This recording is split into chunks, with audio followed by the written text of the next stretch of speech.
ओशो का मानना था कि मृत्यु एक परमानंद अनुभव है।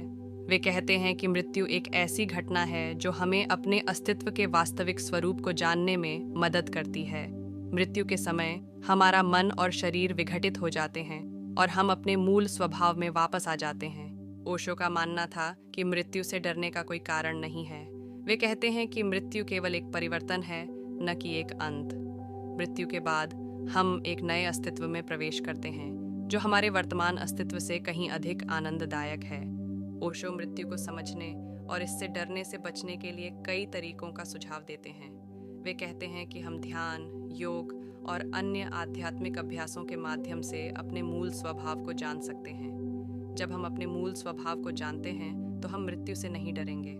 ओशो का कहना है कि मृत्यु एक आंतरिक घटना है, न कि एक बाहरी घटना।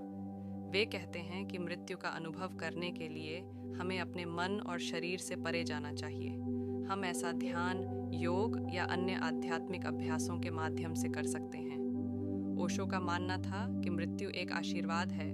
वे कहते हैं कि मृत्यु हमें अपने अस्तित्व के वास्तविक स्वरूप को जानने और आनंद लेने का अवसर देती है। मृत्यु एक ऐसा अनुभव है जिससे सभी डरते हैं, लेकिन क्या मृत्यु वास्तव में इतनी भयानक है? ओशो का मानना था कि मृत्यु एक परमानंद अनुभव है। ओशो कहते हैं कि मृत्यु एक ऐसी घटना है जो हमें अपने अस्तित्व के वास्तविक स्वरूप को जानने में मदद करती है।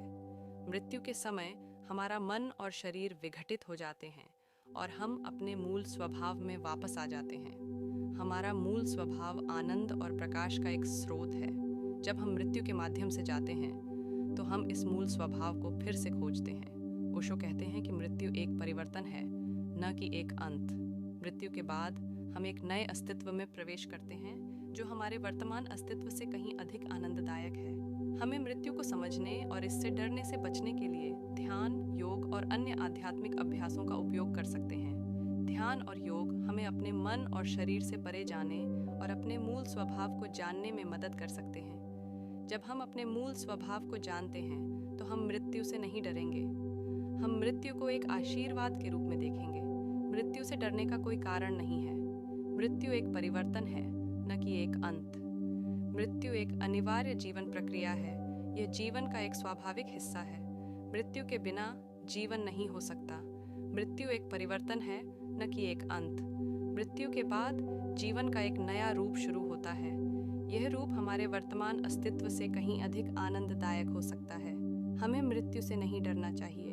हमें मृत्यु को एक परिवर्तन के रूप में देखना चाहिए, न कि एक अंत के रूप में। मृत्यु को समझने और इससे डरने से बचने के लिए ध्यान, योग और अन्य आध्यात्मिक अभ्यासों का उपयोग करें। ध्यान और योग हमें अपने मन और शरीर से परे जाने और अपने मूल स्वभाव को जानने में मदद कर सकते हैं। जब हम अपने मूल स्वभाव को जानते हैं तो हम मृत्यु से नहीं डरेंगे। ध्यान हमें अपने विचारों और भावनाओं को शांत करने में मदद करता है। यह हमें वर्तमान क्षण में रहने और मृत्यु के बारे में अपने डर को दूर करने में मदद करता है। योग हमें अपने शरीर और मन को एक साथ लाने में मदद करता है।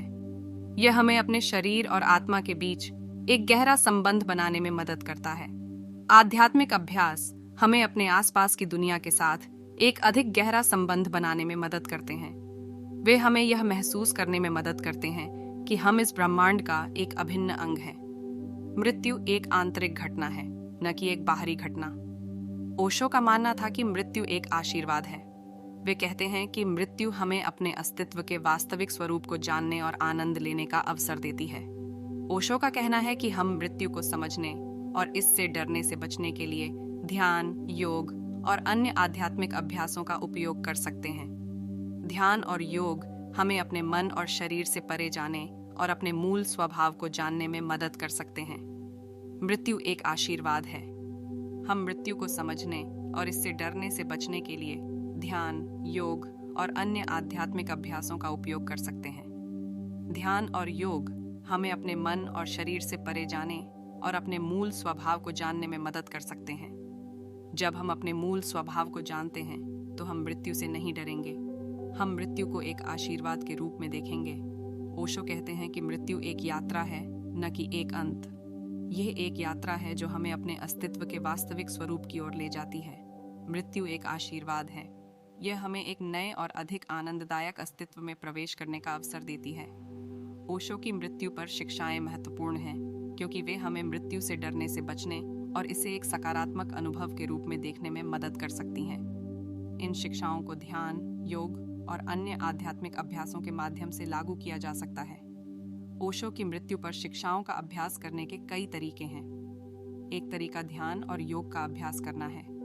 ध्यान और योग हमें अपने मन और शरीर से परे जाने और अपने मूल स्वभाव को जानने में मदद कर सकते हैं।